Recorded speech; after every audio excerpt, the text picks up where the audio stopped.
10 बजे के बुलेटिन की शुरुआत इंडिया न्यूज के साथ। नमस्कार, आपके साथ हूं मैं राजीव शर्मा और आज बात नीट के विवाद की। जी हां, सुप्रीम कोर्ट में अदालत के दरवाजे पर नीट का मामला है और नीट मामले में बड़ी खबर से शुरुआत कर लेते हैं। एनटीए आज नीट परीक्षा का रिजल्ट जारी करेगा।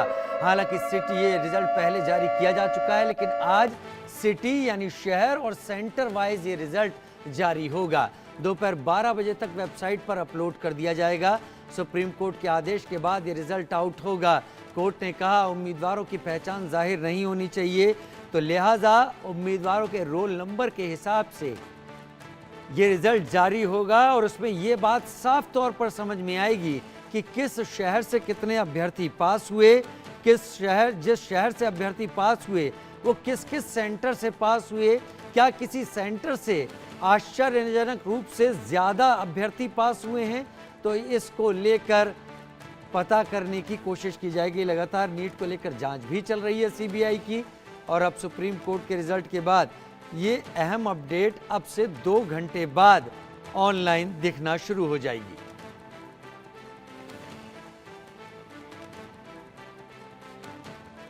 सिटी और सेंटर वाइज यानी शहर और केंद्र के अनुसार आपका जहां पेपर हुआ है उसके अनुसार ये रिजल्ट सामने आएगा। और सीबीआई आज सुप्रीम कोर्ट में स्टेटस रिपोर्ट भी दाखिल करने वाली है। नीट पेपर लीक मामले में एक छात्रा की गिरफ्तारी की है। रांची रिम्स की छात्रा को सीबीआई ने गिरफ्तार कर लिया है। एम्स पटना और रिम्स रांची के छात्र इस मामले में गिरफ्तार किए गए हैं और माना जा रहा है कि ये सब सॉल्वर गैंग के साथ जुड़े हुए थे, जिन्होंने पेपर लीक होने के बाद उसे सॉल्व करके वापस पहुंचाया था। तो ये लोग उस सॉल्वर गैंग का हिस्सा थे जिस मामले में सीबीआई ने ये कार्रवाई की है। सीबीआई ने पिछली सुनवाई से पहले कोर्ट के सामने हलफनामा देकर केस की प्रगति पर जानकारी सामने रखी थी एफिडेविट में। आज सीबीआई इसमें कोर्ट को और जानकारी देगी कि कितने लोग और गिरफ्तार किए गए हैं।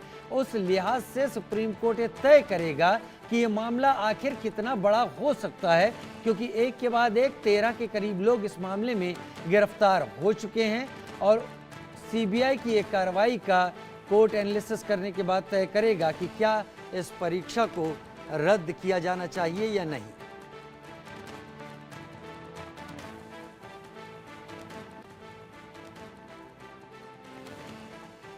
और नीट पेपर लीक मामले में सीबीआई रिमांड में आरोपी छात्रा है। 10 दिनों की सीबीआई रिमांड में इस छात्रा को भेज दिया गया है। आरोपी सुरेंद्र भी 4 दिन की रिमांड में है। सॉल्वर गैंग से छात्रा का कनेक्शन बताया जा रहा है। अब तक 5 छात्र मेडिकल पढ़ाई के पकड़े गए हैं। यादवेंदु समेत 13 आरोपी फिलहाल जेल में इस वक्त बंद हैं। 13 आरोपी जेल में। ये जो छात्र हैं ये सब सीबीआई की कस्टडी में, यानी एक बड़ा खुलासा तो हो रहा है। और अभी तक मुख्य जो इसका सूत्रधार है संजीव मुखिया, वो सीबीआई के हत्थे नहीं चढ़ा है। यानी जांच में अभी लंबा वक्त लगेगा, लेकिन गिरफ्तारियां होते जाने से एक बात तो पता चल रही है कि ये उतना छोटा मामला भी नहीं है जितना समझा जा रहा था।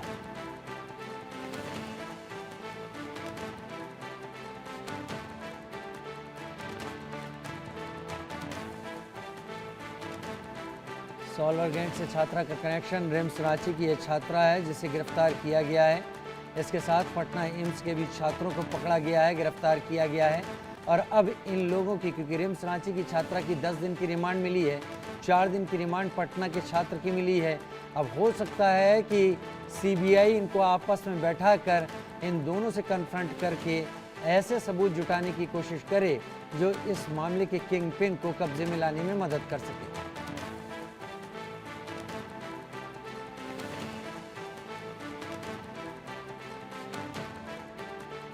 आरोपी सुरेंद्र 4 दिन की रिमांड में है। जैसे कि आप जानकारी इस वक्त ग्राफिक्स में देख रहे हैं, सॉल्वर गैंग के छात्रों से कनेक्शन बताया जा रहा है इन सब का।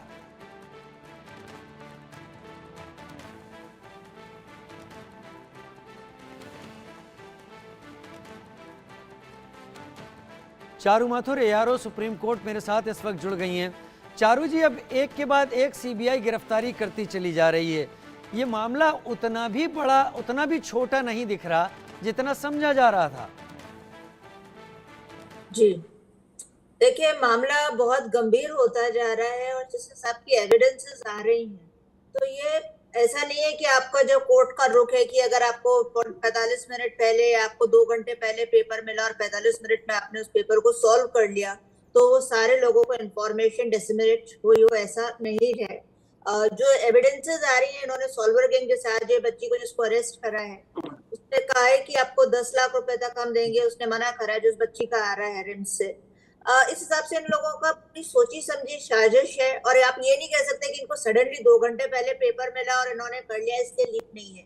ये एक सिस्टमेटिक फेलियर है, और इसके लिए बहुत हैवी हार्ट से मैं कहूंगी कि एग्जाम वापस कंडक्ट कराना पड़ेगा, क्योंकि मेरा अभी भी मानना है कि 70 to 80% स्टूडेंट्स वो हैं जो कि इन्होंने ऑनेस्टली एग्जाम दिया है। पर अगर कहीं पे भी स्टूडेंट्स को इंटीग्रिटी ऑफ एग्जामिनेशन क्वेश्चन होती है, तो वो एक हमारे ऊपर एक बहुत बड़ा क्वेश्चन मार्क है as a system, not just for this examination but for all examination. हमें एक्चुअली बैठ के सोचना पड़ेगा कि हमें किस तरीके से ये एग्जाम्स करवाने चाहिए। क्या पेन एंड पेपर पे ठीक है, या हमें ऑनलाइन एग्जाम्स कराने चाहिए, कि जिससे हम अपने पेपर्स को प्रॉपरली स्क्रूटनाइज कर सकें। इसको आप सिर्फ ये मत देखिए कि एक पर्टिकुलर नीट यूजी 2024 का केस है, आपको ओवरऑल देखना पड़ेगा, क्योंकि पेपर लीक्स की हर जगह से सूचना आती है, और ये एक गिरोह है जो सिर्फ एक पेपर नहीं, जो ये कई जगह से काम करते हैं, जहां तक अब तक समझ में आ रहा है। तो ये चीज है। और यहाँ दूसरा पॉइंट है कि आज हमें डेटा मिलेगा सुप्रीम कोर्ट, ये अपनी सुप्रीम कोर्ट के डायरेक्शन के बाद, कि सिटी वाइज और सेंटर वाइज, तो एज ए पिटिशनर उनको भी, हमें भी टाइम मिलेगा कि आप डेटा एनालाइज कर सकें, because right now it was so much of data symmetry की हमें पता ही नहीं था कि हम किस चीज को डिफेंड कर रहे हैं। जो जो इन्फॉर्मेशन हमें टुकड़ों टुकड़ों में मिल रही थी, और ये एक आपको एक्सेस टू इन्फॉर्मेशन होनी चाहिए, वो एक सिटीजन का फंडामेंटल राइट है। आप मास्क कर सकते हैं स्टूडेंट रोल नंबर्स, पर आप एक सेंटर वाइज, एक सिटी वाइज दें। एक बहुत इंपॉर्टेंट डेटा नहीं आ रहा है अभी भी, वो ये है कि जब इन्होंने अप्रैल में खोला और जो स्टूडेंट्स रजिस्टर हुए उनको कितने नंबर मिले, उनकी क्या रैंक थी, क्या वो सॉल्वर गैंग का पार्ट थे, वो कौन सी भी बार नीट का एग्जाम दे रहे थे, क्या वो पहली बार अपीयर हो रहे थे, या वो दूसरी तीसरी चौथी बार एग्जाम दे रहे थे। ठीक है, सुनील नैन भी हमारे साथ जुड़ गए हैं, डायरेक्टर बेवाइज क्लासेस हमारे साथ इस वक्त जुड़ गए हैं। सुनील नैन जी, सुप्रीम कोर्ट आज सुनवाई करने जा रहा है, इस बीच सीबीआई ने 4 से 5 मेडिकल स्टूडेंट्स की भी गिरफ्तारी कर ली है, जिनको बताया जा रहा है कि वो सॉल्वर गैंग का हिस्सा थे। ये मामला उतना भी छोटा नहीं लग रहा जितना एनटीए अब तक बताती आ रही थी। लगातार हो रही गिरफ्तारी से ये मामला एक बड़ा मामला बनता चला जा रहा है। जी देखिए, जैसा मैम ने भी बोला कि ये ओनली पेपर लीक का मामला नहीं है, ये सिस्टेमेटिक फेलियर का मामला है। और जो आज 12 बजे दोपहर में रिजल्ट आना है सिटी वाइज और सेंटर वाइज, उसे काफी कुछ क्लियर हो जाएगा। और अगर जो 24,000 बच्चे हैं जिन्होंने 9th और 10th अप्रैल को एप्लीकेशन फॉर्म फिलअप किया है, उनका डेटा भी हम मंगवा लेते हैं, उसमें कब उन्होंने फॉर्म, उनका एप्लीकेशन नंबर क्या है, स्कोर कार्ड क्या है, उससे भी काफी चीजें पता चल सकती है। क्योंकि जैसे सुप्रीम कोर्ट को ये तो अब बिल्कुल क्लियर है कि पेपर लीक हुआ है, और पेपर लीक भी छोटे लेवल पे नहीं हुआ है, बड़े लेवल पे लीक हुआ है। लेकिन मुझे जहां तक लगता है कि सुप्रीम कोर्ट ये देखना चाहती है कहीं सिस्टमेटिक फेलियर तो नहीं है। जैसे इसके अलावा इम्पर्सोनेशन के केस हो सकते हैं, या ओएमआर मैनिपुलेशन के केस सामने आए हैं, सेंटर मैनिपुलेशन है, और जो एप्लीकेशन फॉर्म फिलअप किए गए हैं उसमें भी कुछ ना कुछ गड़बड़ी हो सकती है। क्योंकि गोधरा के एक ही सेंटर पे एक साथ 30 बच्चे कैसे जा सकते हैं जिनकी ओएमआर वहां के इन्विजिलेटर के द्वारा फिलअप की जा रही है।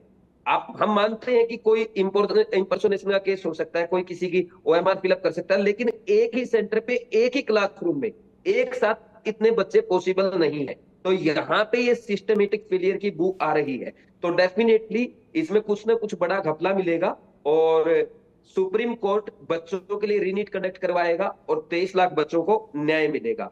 इसके साथ अगर हम जी अगर हम डेटा एनालिसिस करें, जैसा सुप्रीम कोर्ट में ही बोला गया था कि 550 नंबर पे 2022 में 49,000 बच्चे थे, और फिर 2023 में 64,000, और 2024 में 1,42,000। पिछले सालों में लगभग 15 से 16,000 बच्चे हर साल बढ़े हैं। इस बार 75,000 से ज्यादा बच्चा बढ़ गया। और एनटीए कहता है कि पेपर लीक है, इंपर्सोनेशन के केस है और स्मॉल स्केल पे लीक है। ये बिल्कुल कोरा झूठ है और उन्होंने साथ में ये भी बोला कि सिलेबस रिड्यूस हुआ है। सिलेबस रिड्यूस होने से छोटे लेवल पे 150 बच्चे आपने पकड़े हैं, उससे इतने ज्यादा मार्क्स बच्चों के रिफ्लेक्ट नहीं हो सकते। 75,000 बच्चे नहीं आ सकते। हम मान सकते हैं 30,000, 40,000, 50,000 बच्चे आए होंगे, तो एक्स्ट्रा 25,000 बच्चे कहाँ पे आए, कहाँ से आए ये 75,000 में? तो ये पक्का कोई ना कोई सिस्टमेटिक फेलियर है। तो इसमें सेंटर मैनिपुलेशन हो या कोई और भी रीजन हो सकते हैं, हो सकता है जो हमारे सामने नहीं आ रहे हो। कोर्ट डेफिनेटली उन सारी चीजों को समझ भी रहा है और पकड़ भी लेगा। एनटीए को कटघरे में खड़ा किया जाएगा और बच्चों का री एग्जाम कराया जाएगा। सब बच्चों को न्याय मिलेगा, हमारे देश को पढ़ने वाले अच्छे डॉक्टर्स मिलेंगे। अच्छे डॉक्टर्स हमारे देश को मिलेंगे। मेरे साथ दिलीप कुमार छात्र नेता के तौर पर इस वक्त जुड़े हुए हैं। प्रशांत मेरे साथ, मेरे सहयोगी जयपुर से इस वक्त जुड़े हुए हैं। पहले प्रशांत मैं आपका रुख कर लेता हूं, फिर दिलीप जी आपका रुख करूंगा। प्रशांत, जयपुर में कितनी उम्मीदें हैं छात्रों को आज सुप्रीम कोर्ट की सुनवाई से? इस बीच सीबीआई ने एक और आज अपडेट देने की तैयारी कर ली है कि उसने 5 मेडिकल के छात्रों को भी गिरफ्तार किया है जिन पर शक है कि वो सॉल्वर गैंग का हिस्सा हो सकते थे।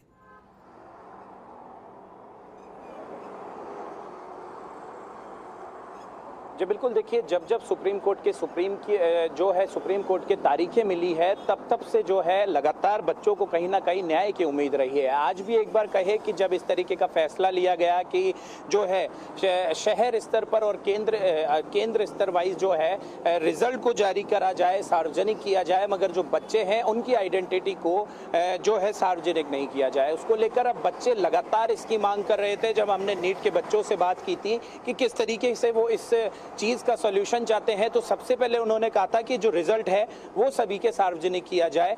उसको लेकर एक कदम कोर्ट ने आदेश दे दिया है उसकी ओर, मगर जब अब बच्चे हैं उनका लगातार ये कहीं ना कहीं उम्मीद लगा के बैठे हैं, क्योंकि जब पहले दिन से हम फिर कोटा की बात करें या जयपुर की बात करें, जहां जहां हमने नीट के उन बच्चों से, तमाम बच्चों से बात की जो इस बार 2024 के नीट के पेपर में बैठे थे मगर कहीं ना कहीं असंतुष्ट है, ये मन में उनको खटक है कि उनके साथ गलत हुआ है, वो न्याय की उम्मीद है। और न्याय किस तरीके से हो? न्याय हो कि रीनीट का एग्जाम किया जाए। हर बार जब सुप्रीम कोर्ट की तारीख होती है तो सुप्रीम कोर्ट की तारीख के बाद जब फैसला आने की इंतजार होता है तो यही चेक किया जाता है बच्चे अपना। एक मिनट प्रशांत, मैं आपको रोकूंगा जरा। कुछ तस्वीरें राजनीतिक जगहों से एक बार फिर आपका रुख करेंगे। राजनीतिक हल्के से तस्वीरें आ रही लखनऊ से, ये तस्वीरें हम आपको दिखा देते हैं।